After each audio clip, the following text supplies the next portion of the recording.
This is Hidden Killers Week in Review. A look back at the most prolific stories of the week. This is Hidden Killers with Tony Brueski. Here now, Tony Brueski. Let's talk about James Craig, the alleged killer dentist. We've looked at the mask, the method, the manipulation. Now it's time to step back and ask the bigger question. Who is James Craig really? Because what happened here wasn't just a betrayal or even just a murder, allegedly. If the allegations hold, this was a multi-stage, calculated, emotionally anesthetized attack carried out by someone who knew what he was doing and knew how to look good doing it.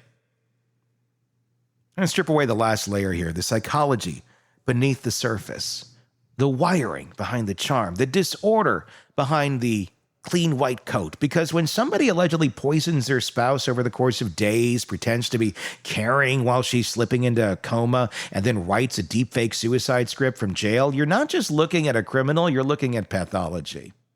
With me is psychotherapist Siobhan Scott, and we're pulling together everything we've discussed, not to diagnose Craig officially, but to map the territory. What kind of traits line up with his behavior? Narcissism?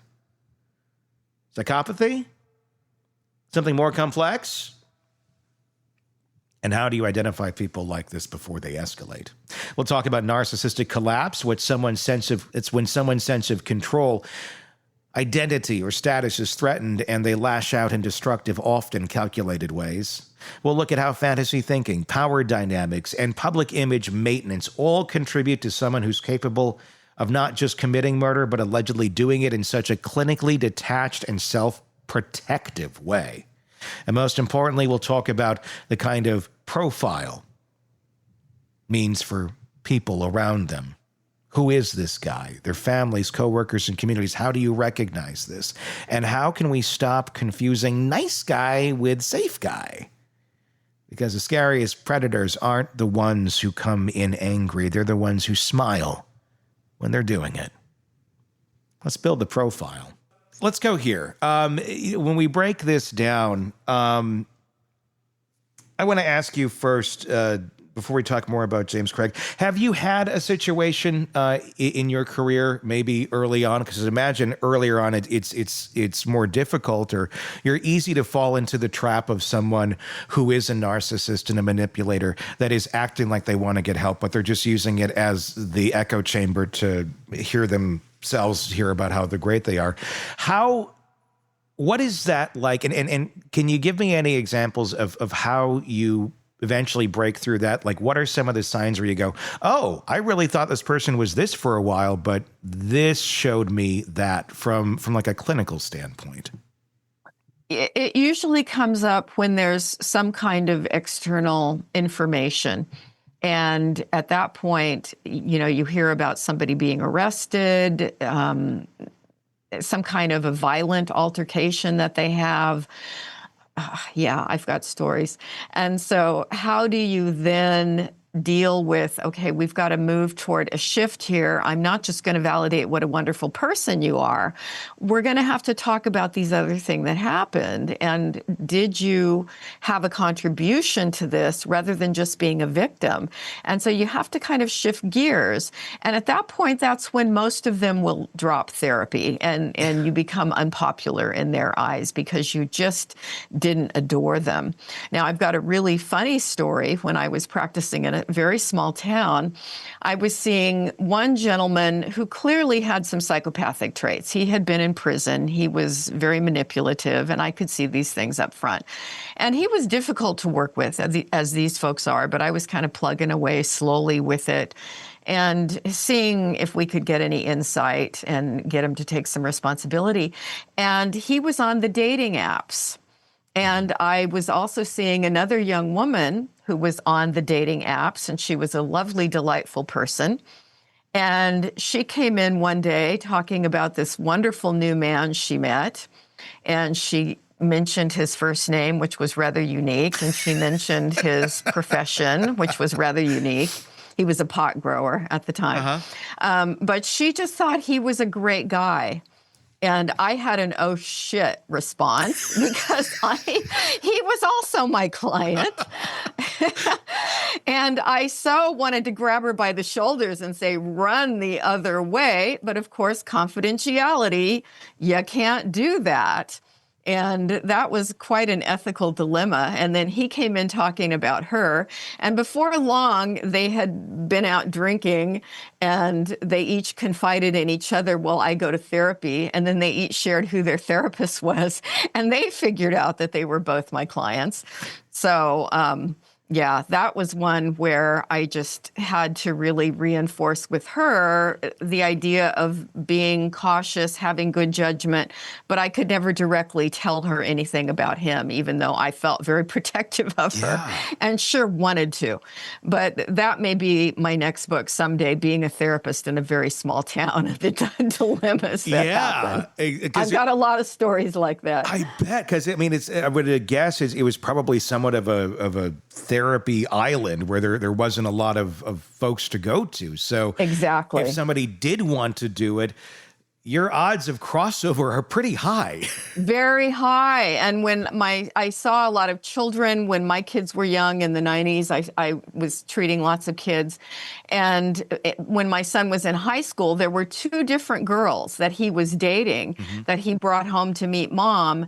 And they said, you were my therapist when I was in 3rd grade. And I'm like, hi. Get away from my son. I know way more about you and your family than I really need to know. And it was very awkward. And of course, if they hadn't have said anything, I couldn't say anything. Yeah. But they both came in and said, oh, hi, you were my therapist. So yeah, it's much more comfortable in Portland where we've got, 600,000 people. I'm not having that crossover all the time. Did they continue to date the young women that you knew far too much about? I knew far too much. Is Grandpa still a pedophile? It's like, yeah.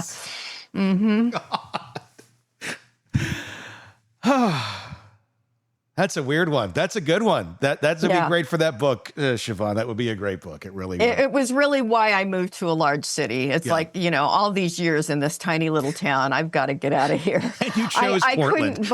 I couldn't vote for a politician in town. I knew all their sordid stories. Yeah. It's like, I just couldn't handle it after a while. Let me ask you this one. It's just kind of a hypothetical. From what we know about him, I mean, if Craig sat in your office today, what would you be looking for clinically? I would be hoping there would be some depression, because that would be at least a sign that he's got one foot in reality at this point. But I might not be seeing it. Might be seeing this person who's still maintaining this grandiose image, who sees himself as a victim. And it's all so unfair, and he's been set up. And of course, he didn't do any of this. That would be my guess. And if you called him out on why were you ordering cyanide, from Amazon or whatever the heck it was, arsenic, cyanide, oleander leaves, all the things that he was, looking into, that there would be an excuse for it. Yeah. And so I would have to keep going back to, but here's the evidence. Here's the evidence. Here's the evidence, and see if you can get a crack in the story.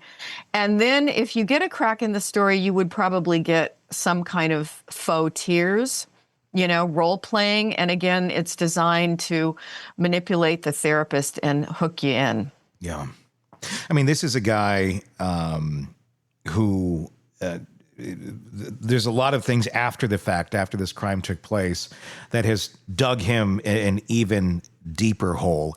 And that's where I'm thinking, like, this guy is not operating in reality anymore. I feel like there's some delusion stuff going on here. I mean, he, beyond the asking the daughter to create a deep fake video of mom confessing that she's going to kill herself, he went to an inmate who's now testified in court against him, asking him to help create or to get to some of the friends of his wife so they could tell stories that she was suicidal. Also, wanting to put a hit out on the prosecutor, offering $20,000 for the hit on the I mean, these are very grandiose requests of just another inmate in jail. And at first it was just hearsay. Now there's a letter, and it's in his handwriting, and it's very well written. It's not written as one would, guess out of a prison where it's more of, a fourth grade writing level. This is written like a doctor. It's written very well, and in his tone and in his manner. What does that tell you about his mindset today, that he thinks just requesting these sort of things are going to be successful, number one, or number two, that they're even going to happen? It's crazy. And is it delusional? Could be. Yeah. Could be.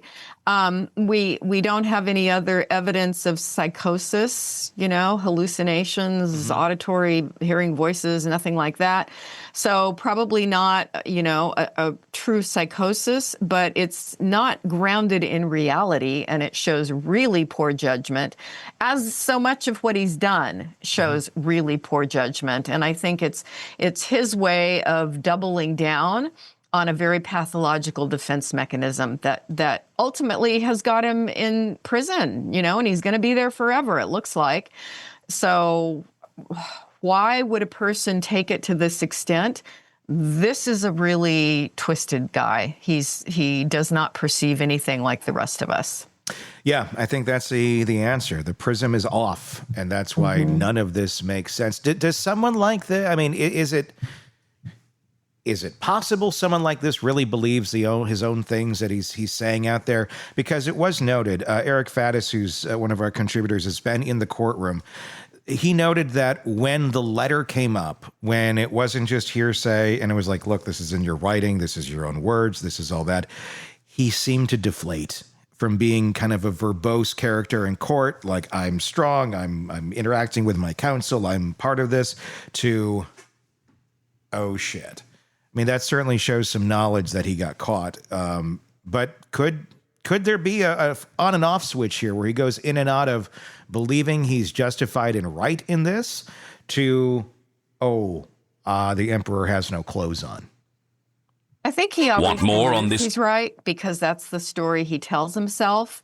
But he knows that in the eyes of the rest of the world, it's not okay.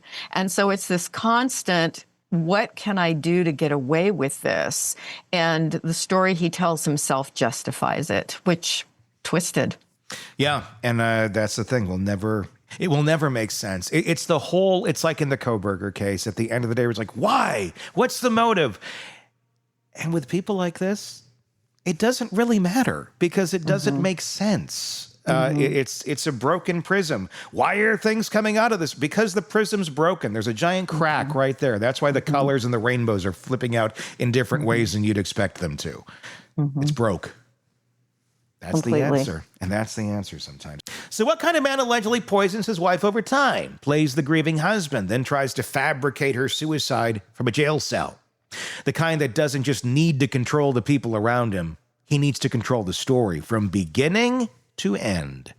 As Siobhan clearly broke down today, this isn't just about one bad act. It's about a pattern, a way of thinking, a personality structure that values appearances over empathy, self-preservation over accountability, and dominance over connection. It's narcissism, yes, but weaponized. It's control, but dressed up as care. And it's the kind of pathology that's harder to spot because it doesn't explode. It seduces. It convinces. It smiles. And that makes it far more dangerous than the chaotic, angry types we're usually taught to fear. What makes someone like Craig so chilling, if the allegations are true, is the fact that he could carry out an act like this while living a completely convincing double life. He wasn't spiraling visibly. He was functioning, high functioning, showing up to work, sending texts, managing optics, all while allegedly timing out doses and cover-up tactics like it was on the checklist of his calendar, right next to the sugar babies. And that's the takeaway here, that predators like this aren't mythical. They exist. They hold jobs. They raise families. They charm neighbors. And when they strike, it's usually only then that people say, I never saw it coming. But like Siobhan does, behavioral experts, forensic clinicians, they see the patterns early. And that's the entire point of an episode like this. Not just to understand what happened, but to ask how we can prevent the next one. What are the warning signs? What are the moments we overlook because the person doing them is too successful or too nice or too well respected? So we leave you here with the clarity. The mask was a lie. The poison was a strategy. The deepfake was a final act of control. And the man behind all of it? That's the part we're finally starting to clearly see. Thanks to Siobhan Scott for helping us walk through this, and for all of you for listening. Be sure to check out Siobhan's book. Her new memoir is called Nightbird. It's available wherever books are sold. And The Minds of Mass Killers, also available wherever books are sold as well. Very good reads. Let me know your thoughts in the comments section on YouTube, if that's where you are. If you're not there already, just search Hidden Killers with Tony Brueski, and you will find us there. Hit subscribe. And then comment so we know what your thoughts are on the case. And the same means on the podcast platforms, take us with us wherever you go, audio-wise. Just search Hidden Killers with Tony Brueski there and find us as well. Until next time, for all of us here at True Crime Today and the Hidden Killers podcast, I'm Tony Brueski. We'll talk again real soon. Want more on this case and others? Then press subscribe now and don't miss a moment of true crime coverage from Tony Brueski and the Hidden Killers podcast.